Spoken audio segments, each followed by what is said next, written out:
नमस्ते प्रणाम भोजपुरा भाई लोग के। तो आप सबके फिर से आज सबके बताए जाते हैं अवधेश भाई के गाना भक्ति रिलीज होता कल अवधेश प्रेमी ऑफिशियल पे 6:45 पे की डोली चरत है मैया पतैया कूलिंग करियो 6:45 पे मिली अवधेश प्रेमी ऑफिशियल पे।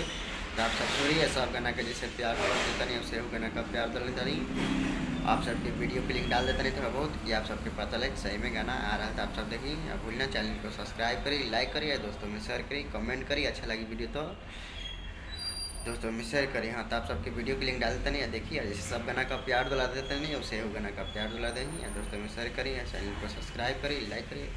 अगला वीडियो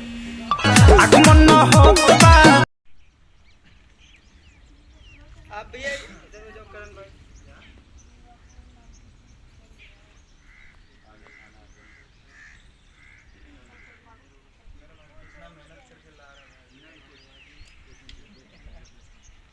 झीर झीर डोले निमिया के पापा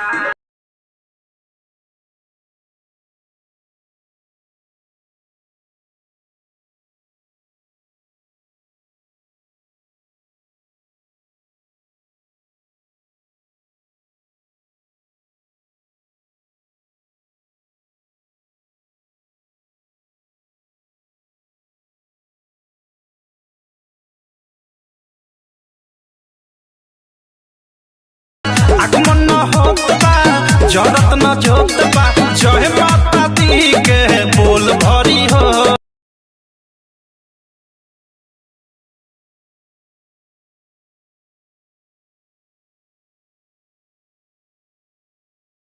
तो सुबह के 6:45 में मिली अवधेश भैया का गाना पतैया कूलिंग के बोल भरी हो।